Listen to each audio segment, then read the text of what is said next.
Salam qeyrindişim. Hazır anlaydıqanımız Yalqın Rozining Tanqidning ko'zida namlıq kitabiga kirgizilgan asar Bir oila, bir maktab. Yalqın Rozining Tanqidning ko'zida namlıq bu kitabi nashrga tayyorlanib bitgandan keyin tarqatilishga ruxsat qilinmagan.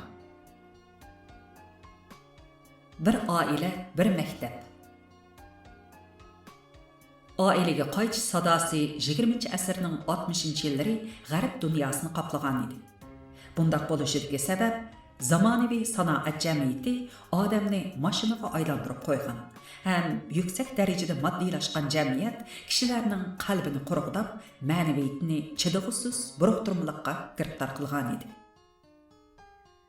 Mushundaq ahvolda mutafakkirlar oilaviy mehr-muhabbatning malhami orqali bu xil ma'naviy krizisni pasaytish maqsadida oilaga qaytish chaqiriqni o'tirib qo'ygan.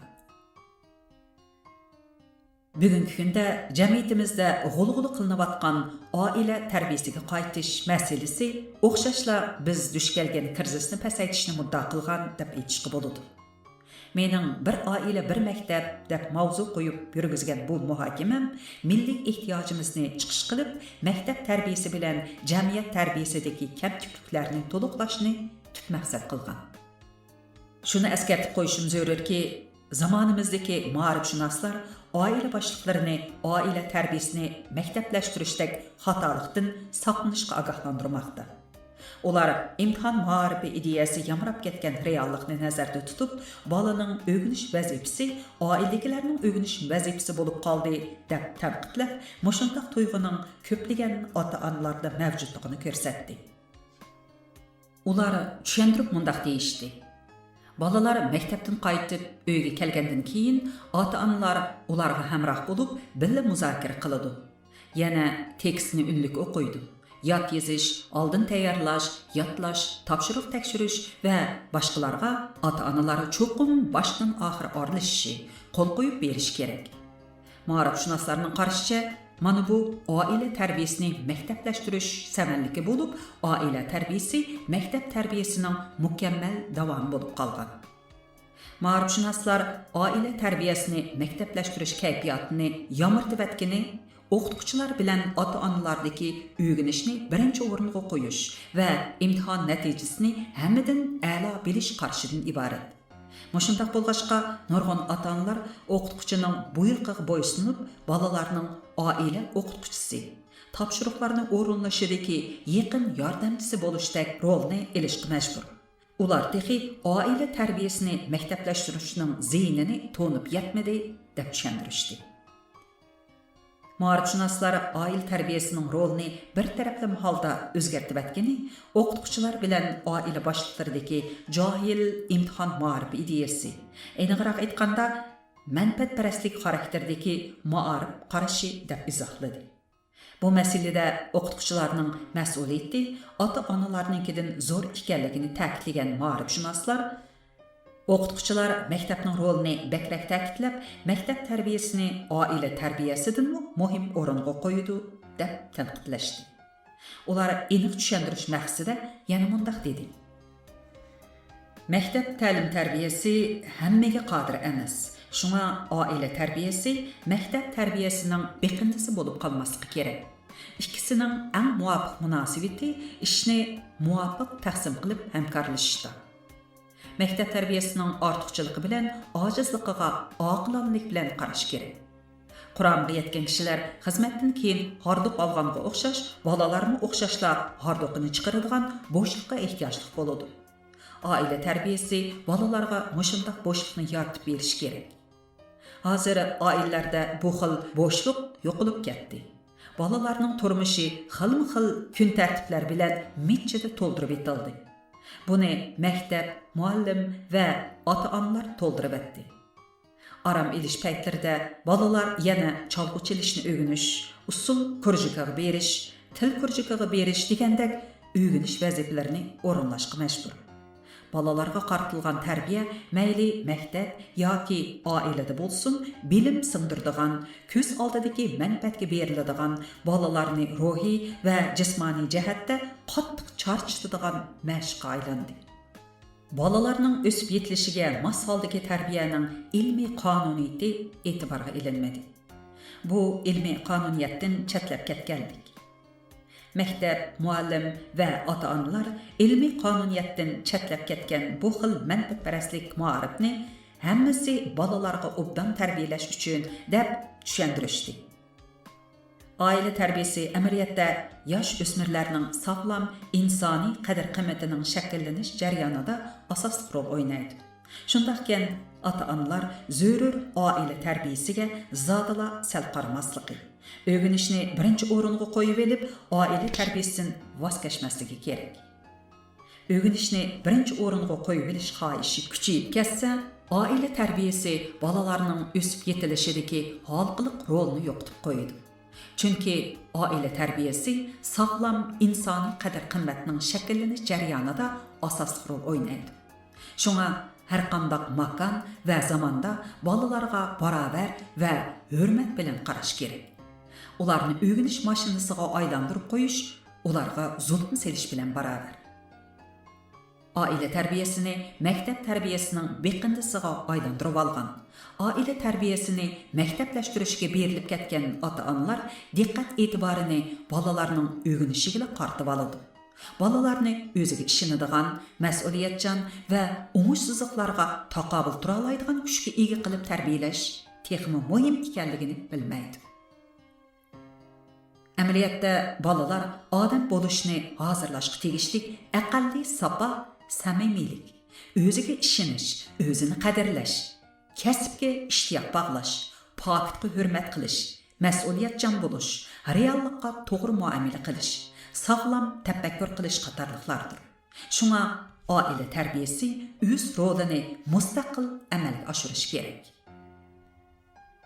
Ko'rib olishga bo'ladiki, ma'rifshunoslar mana mushundaq tanqidlab ta'kidlayotgan ahvolda mening bir oila, bir maktab deb mavzu qo'yishim kishilarga oila tarbiyasini maktablashtirishni tashabbus qilish muddaim bordek ta'sirot berib qo'ydi. Bu xil shubhali pozitsiya oldida shuni aniq eskartib qo'yishim zarurki, mening bir oila, bir maktab degan qarashni ilgari surishim oila tarbiyasini maktablashtirish xato kayfiyat bilan hargiz o'xshashmaydi.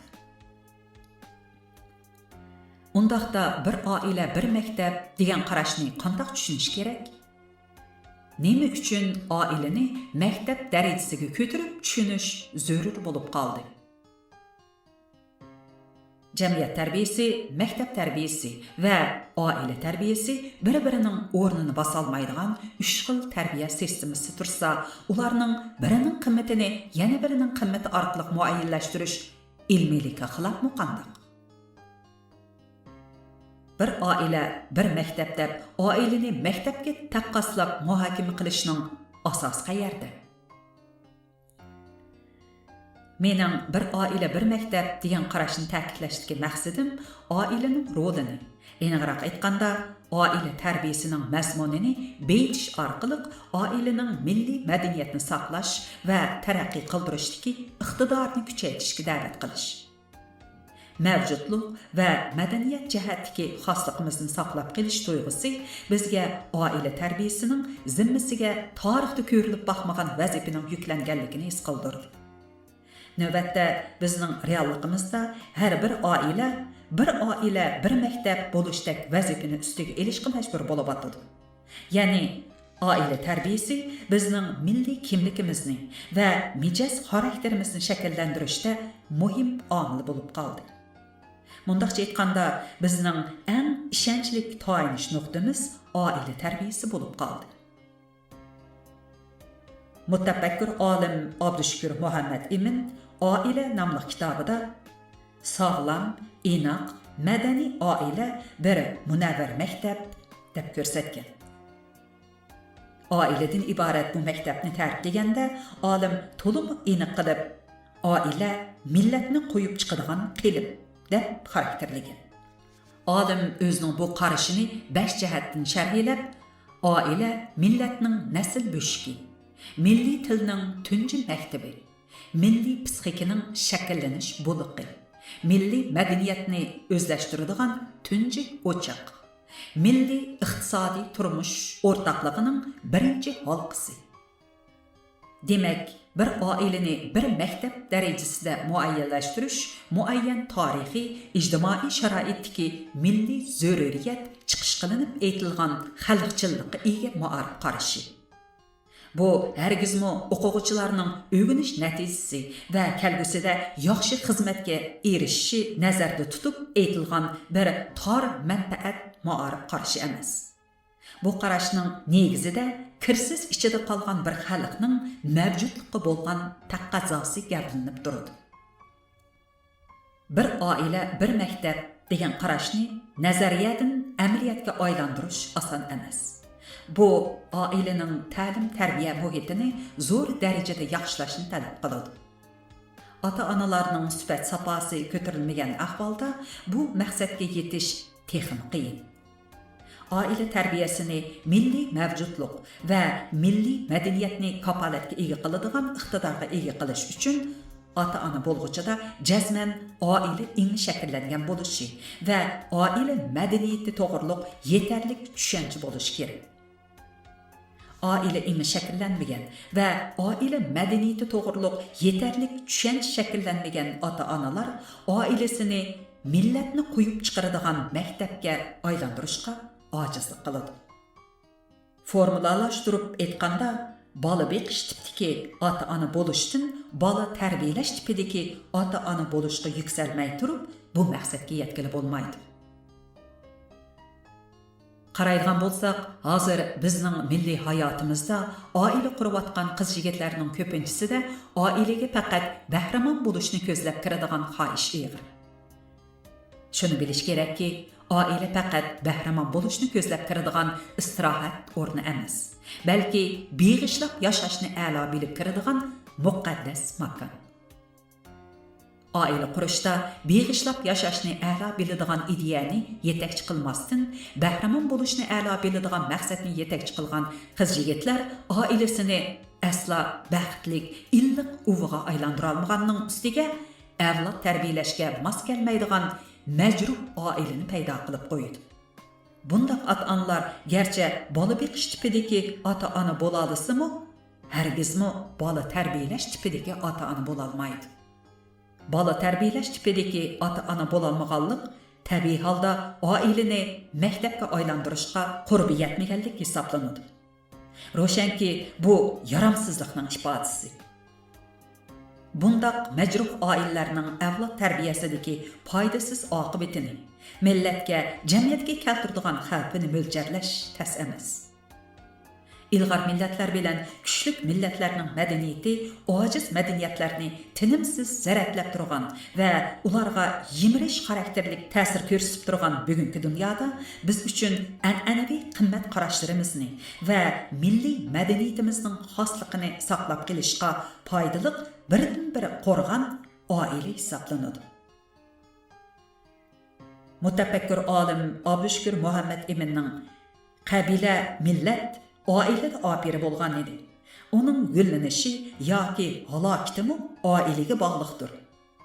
Biz xalqning hech qanday bir ijtimoiy, iqtisodiy tashkiliy yoki organlari sistemasi bo'lmagandimi, muayyan tipdagi oila sistemasi, muntazam oila axloqiy va odatlari bo'lishi kerak degan dono ko'rsatmasining qimmati dal mushu yerda. Kirsiz eng o'yg'anmagan ota-onalar bugungi mavjud realligimizda oilaning qanday roli borligini, oila tarbiyasini qaysi yo'nalishga burash kerakligini, qanday sifat va safodagi oila qurish zarurligini chin ma'nosi bilan his qilib yetolmaydi. Shunga ular uchun oldi bilan hal qilishga tegishli masala oila tarbiyasidagi ilmiysizlikni hal qilish. Chunki oila tarbiyasidagi ilmiysizlik masalasini hal qilmay turib, oilani millatni qo'yib chiqadigan qilibga aylantirish maqsadiga yetishdan eg'iz ichish mumkin emas. Shunga biz oldi bilan oila tarbiyasidagi ilmiysizlik masalalarini to'nib yetishimiz va hal qilishga tirishishimiz zarur. Chunki xalqning baxt saodati bolalarni to'g'ri tarbiyalashga bog'liq. Bolalarni to'g'ri tarbiyalashdagi chiqish nuqta o'z-o'ziga xo'ja bo'lish. mustaqil yashash iqtidorini yetildirish orqali yashashning sifatiga kapolatlik qilishni iborat. Xo'jayinlik tuyg'usi ojiz, mustaqil yashash iqtidori yetilmagan avlodlarning hayotining sifati intayin to'van bo'ladi. Balalarni o'ziga xo'ja bo'ladigan, mustaqil yashay oladigan qilib tarbiyalash uchun tövəndəki 9 türlük tərbiyə usulunu əməlgə aşırış lazım. Birinci, balalarga özü ilgirləb mağadığan boşluq beriş. İkinci, işlərini özü orunlaşdırdığan vaqt beriş. Üçüncü, özü beşidin ötküzüdüğən şarait beriş. Dördüncü, özü cavabını tapıdığan sual beriş. Beşinci, özü həll qıladigan qiyin məsələ beriş. 6. Özü çın tutadigan fürsət beriş. 7. Həmkarlaşışni öyrənadigan aloqa beriş. 8. Tanlash huquqi beriş. 9. İjodkorlik fursati beriş. Ma'lumki, balalar hargizmi bir umr ota-onasining qanoti ostida yurmaydi. Ular baribir jamiyatga qadam qo'yadi. Raqobatga duch keladi. Bu jarayonda har xil masalalarga yo'liqadi. Nurg'un masalalarni hal qilishga to'g'ri keladi. Ma'rifshunoslar mana mushuni nazarda tutib, ota-onasining qo'ynidan ayrila olmaydigan, mustaqil yashash irodasi ojiz, o'ziga bo'lgan ishonchi to'van, to'yni bilish ideyasi kuchli bolalarni kenguru bolalari deb atashdi. Ular yana kenguru bolalari qo'shonining kun sari zo'rayishi jiddiy ijtimoiy masalaga aylandi deb ogohlantirishdi. Ularning tashabbus qiladigani shircha bola tarbiyalash usulidan iborat. Shircha bola tarbiyalash usulini amalga oshirishning yo'li bolalarning qo'lini mahkam tutib olmasdan, balki erkin qo'yib etish. Ota-onalarga nisbatan aytganda, bolasining qo'lini qo'yib etish undaq o'ng'ay emas. Men o'rinda qo'lini qo'yib etgan bo'lsa-mu, o'z tuymagan holda yana ixtiyorsizla bolasining qo'lini tutib oladi. Balaning qo'lini qo'yib etish ota-onadagi qarashning va odatning o'zgarishiga bog'liq. Balaning qo'lini mahkam tutib olmay, erkin qo'yib etishni tashabbus qilishni hargiz mayliga qo'yib etish shaklidagi oila tarbiyasi bilan o'xshash ma'noda tushunmaslik kerak. Mayliga qo'yib etish shaklidagi oila tarbiyasini qo'llangan ota-onalar odatda bolalarining ijtimoiy aloqasining sog'lom yoki sog'lom emasligiga, harakat odatlarining jamiyatning axloq o'lchami doirasida bo'layotgan yoki bo'lmayotganligiga, qiziqish havaslarining durust yoki durust emasligiga nazoratchilik, yetakchilik qilmaydi. Shircha bola tarbiyalash usuli o'z-o'ziga xo'ja bo'lish, mustaqil yashash iqtidorini yetildirish orqali yashashning sifatiga kapolatlik qilish qarshi bilan birdaklikka ega. Oila tarbiyasidagi asosli xato rayoniga kirib qoladigan yana bir ahvol mustabidlik tusidagi oila tarbiyasida ko'riladi. Shubhasizki, mustabidlik tusidagi oila tarbiyasimi, mayliga qo'yib etish shaklidagi oila tarbiyasimi mag'lubiyatga elib boradi. Mustabidlik tusidagi oila tarbiyasi bolalarga tanlash huquqi, ixtiyoriylik, ozodlik bermaydi. Yo'lbos ona, bo'ri ota, burkut dada degandek ota-onalar mustabidlik tusidagi oila tarbiyasini ifodalagan tipik ota-onalardir. Mustabidlik tusidagi oila tarbiyasining eng umumlashgan ifodasi qattiq qo'lliq bilan bola tarbiyalashdan iborat. Muarifshunoslarning nazarida qo'rqitish, majburlash va sun'iy nupuz asosidagi oila tarbiyasi eng o'sal tarbiya hisoblanadi. Bundaq tarbiya bolalarning sog'lom hissiyotini nobud qilib, o'ziga bo'lgan ishonchini yo'qotadi. Bundaq tarbiya usuli faqat qo'rqinchoq, tavakkulchilik ruhi kam, yavash bolalarni borliqqa keltiradi. Aniqki, mustabidlik tusidagi oila tarbiyasini qo'llanib, bolalarni qattiq qo'lliq bilan tarbiyalaganda ota-onalarning obro'yi kirzizga duch keladi. Ya'ni ota-onalar bolalarning nazarida qoyillik va hurmat nazari bilan muomala qiladigan o'rindan qo'rqib, bizar bo'lib bo'ysundigan yovuz maxluqning o'rniga tushib qoladi. Bundaq ota-onalarning mustabidlik tusidagi pozitsiyasi odatda o'z orzusini bolasining yelkasiga majburiy ortganligidir. ham o'zining manfaatparastlik, shuhratparastlik istikini qondirish uchun bolasini vosita qilganligini ko'riladi. Bu xildagi ota-onalar hammasi sen uchun deb bolalarga nemini qilish, nemini qilmaslik to'g'riliq buyruqvozlik va zo'ravonlik qiladi. Kesib aytishga bo'ladiki, mayli balaga ziyoda amroq bo'lish bo'lsin yoki ziyoda qattiq qo'l bo'lish bo'lsin, har ikkalasi oila tarbiyasidagi chekdan oshgan holat hisoblanadi. Yomon yeri shuki, mayli mustabidlik tusidagi oila tarbiyasini qo'llanishga odatlanib qolgan ota-onalar bo'lsin yoki mayliga qo'yib etish shaklidagi oila tarbiyasini odat qilgan ota-onalar bo'lsin, o'zlarining mag'lub bo'lgan ota-ona ekanligini ilmiy ravishda bilmaydi. Ular oila tarbiyasidagi mag'lubiyatining sababini ko'p hollarda bolaning o'ziga yoki boshqa omillarga ortib tushundirdi. Qisqasi, biz oila tarbiyasini milliy krizislarimizni hal qilishdagi muhim sahna va vosita qilmoqchi. Ya'ni bir oila, bir maktab bo'lishda unumni qo'lga keltirmoqchi bo'ladi ekanmiz. Jazman oila engini shakllantirish, oila madaniyatini yetarli tushunish ham oila tarbiyasidagi ilmiysizlikni tugatishni oldin hal qiladigan masala sifatida to'nib muomala qilishimiz kerak.